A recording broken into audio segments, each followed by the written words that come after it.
What's happening, family? It's your boy David. In this video, we're going to discuss killing your dreams with logic. Nobody wants to do this. Nobody wants to diminish their dreams with logic. But in this video, we're going to discuss some of the reasons why we do and some of the things that we can do about that.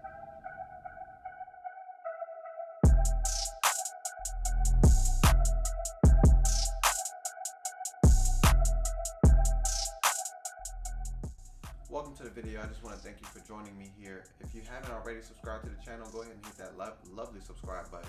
So, killing your dreams with logic. So, to be honest with you guys, I can only speak on this from my personal experience. I've allowed myself to hold myself back for a good amount of time so far in my life that number one, I have stopped doing that.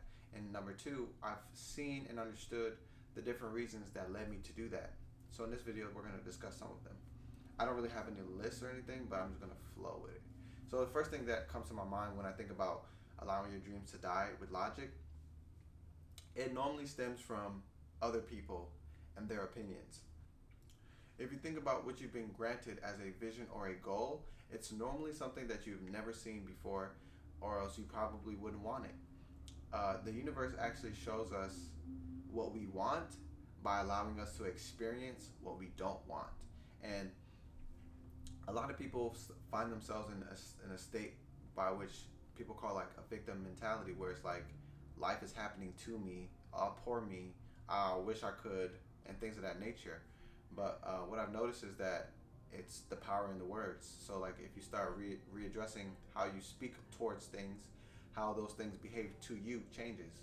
So when you kill your dreams with logic, it's more so someone else saying to you or advising you or sharing information with you that's counter to the direction that you're trying to go. So imagine a car on a one-way street, right? And it clearly says one way to every other direction. But every single time you get an inspiring feeling about your idea or your dream, you start moving along this, the road. And each and every single time you interact with someone, or you yourself come up with a doubt or a worried thought, it's like another car trying to come down this road, the same road that's one way. So you're the only one on the road, but now you have a counter person coming the other direction. What happens? Well, now you gotta move over and come into the grass a little bit and get dirty a little bit and, screw up the back wheel and just to allow that car to pass. You know what I'm saying? So each and every single time we interact with someone that's not on the same vibe, or we interact with someone that's giving us ideas that are less of ourselves, we allow for that conflict to happen internally.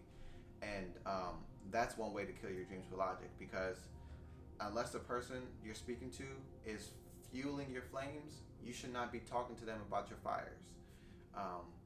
You should be talking to them on a basis by which, it's, I forgot the term for that, but it's like just regular talk.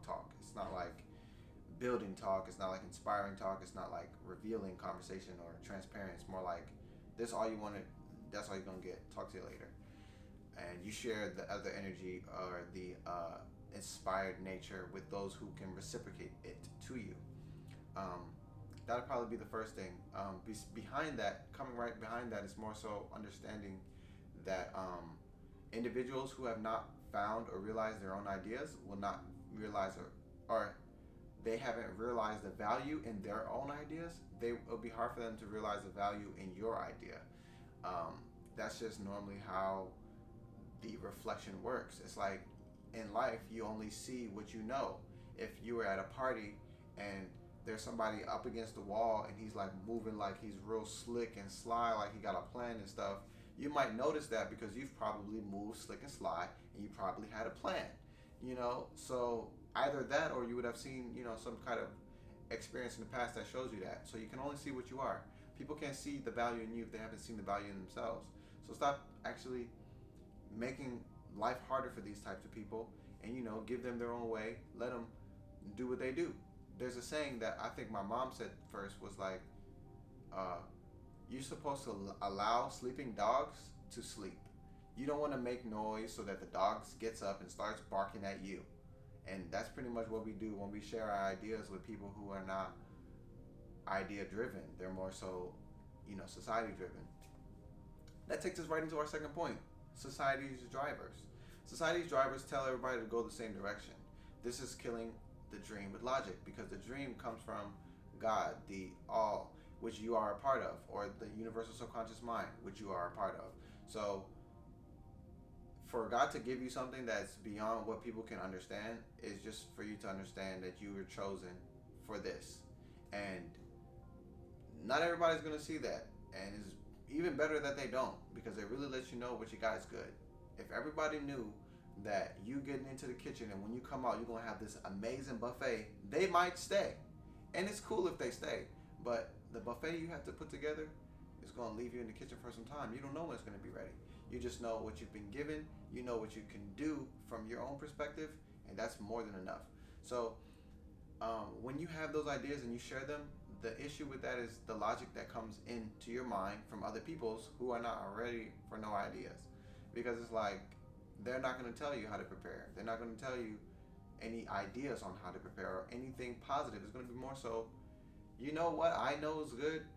You know, a lot of people have been going to X, Y, and Z college, and they've been getting pretty good jobs, like pretty good, like pension plans, you know, they got 401k, and all that talk comes up.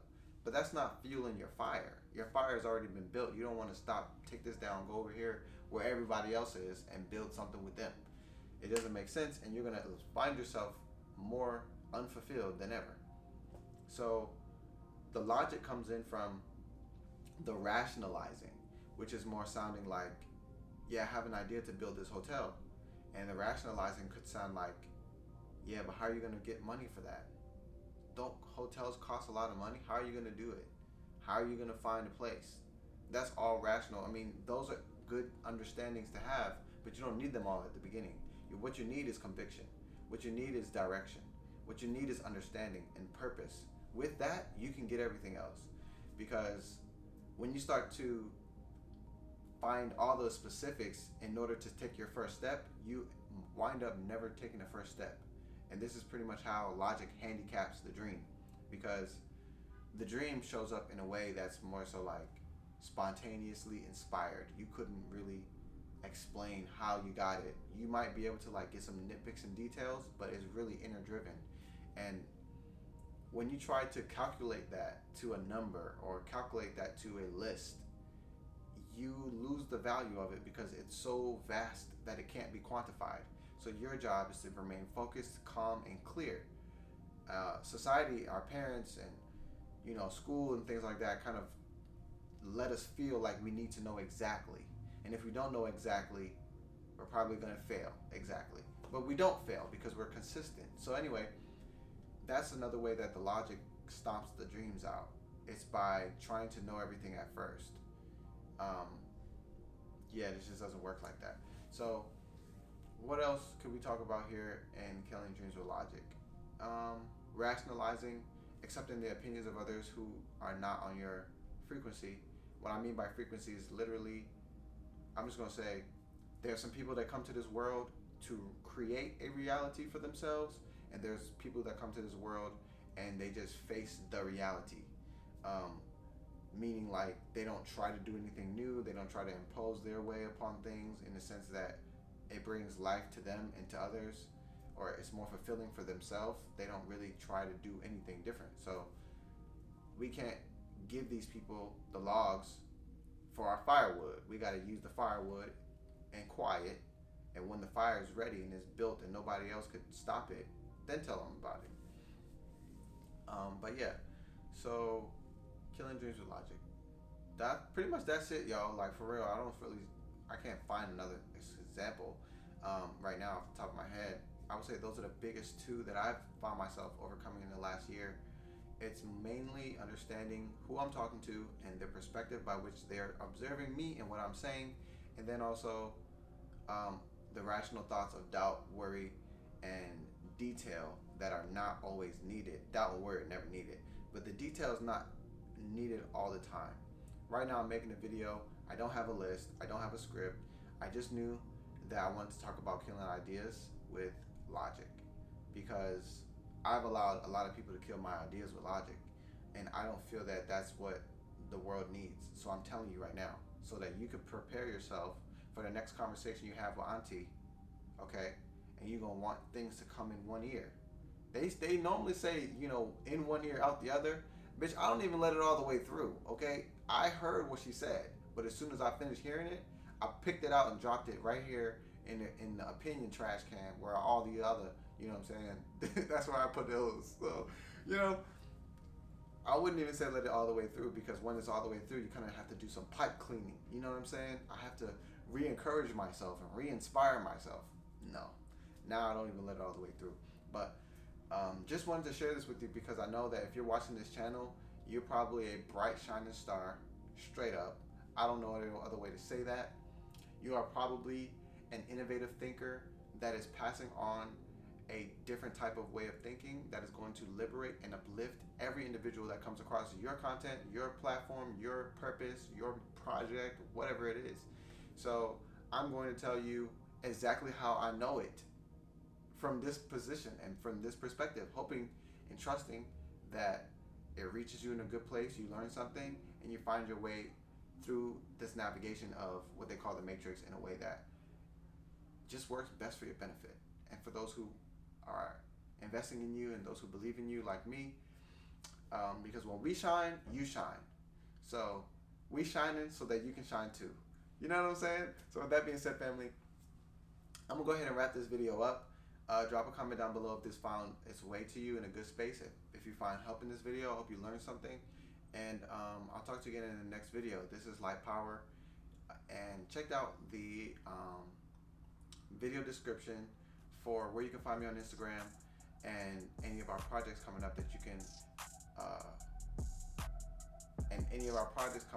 that you might be interested in learning about. So with that being said, I'll talk to you again in the next video. Peace.